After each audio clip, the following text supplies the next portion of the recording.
Hi friends. ఇప్పుడు వచ్చేసి మేము అమావాస్యకి ముందు రోజు దొంతులు నిలబెట్టుకుంటున్నాం అన్నమాట. ఇంకా మా అమ్మ వాళ్ళ ఇంట్లో అయితే నేను చిన్నగా ఉన్నప్పటి నుంచి దొంతులు అనేది పెట్టుకుంటాము. ఇప్పుడు నా మ్యారేజ్ అయినాక కూడా మా ఇంట్లో ఇంకా కంటిన్యూ చేస్తున్నారు. ఇప్పుడు వచ్చేసి మా మా ఇంట్లో అన్నమాట. కానీ ఒక విషయం ఏంది అంటే మా అత్తమ్మ వాళ్ళకి దొంతులు పెట్టుకోవడము వంచన లేదనమాట. సో ఇంకా మా అత్తమ్మ అన్నది, నీకు పాప పుట్టింది కదా, నీకు ఇష్టం ఉంటే నువ్వు ఇప్పించుకో అంటే నేను ఇంకా అమ్మ వాళ్ళతో ఇప్పించుకున్నాను. ఒక 5 years వరకు వాళ్ళే ఇప్పిస్తారు.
జనని ఆది భవానీ అఖిలాండేశ్వరి హారతి గై కొనుమా, జనని హారతి గై కొనుమా, జనని గుగిలం పొగలు గుబ గుబమంటే గుర్తుపట్టవమ్మ, జనని గుర్తుపట్టవమ్మ, జన తూరుపు దిక్కున తుంజపురంబున తుకా గౌరివమ్మ, తుకా గౌరివమ్మ, జనని శ్రీలక్ష్మిని మహిమలు గౌరమ్మ చిత్రమై దోచనమ్మ, గౌరమ్మ చిత్రమై దోచనమ్మ, గౌరమ్మ భారతీ దేవై బ్రహ్మ కిల్లాలివై పార్వతీ దేవివై పరమేశ్వరాలివై పరగ శ్రీలక్ష్మివై, గౌరమ్మ భార్యవైతి విహరికిని, గౌరమ్మ భార్యవైతి విహరికిని, గౌరమ్మ శ్రీలక్ష్మిని మహిమలు గౌరమ్మ చిత్రమై దోచనమ్మ, గౌరమ్మ చిత్రమై దోచనమ్మ, గౌరమ్మ.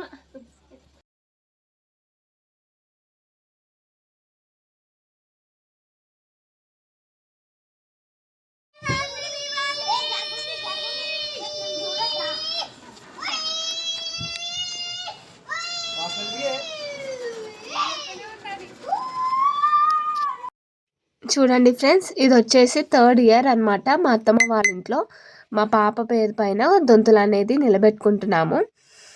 ఈ 3rd year ఫస్ట్ డే అయితే సక్సెస్ఫుల్లీ కంప్లీటెడ్. అందరికీ హ్యాపీ దివాళీ.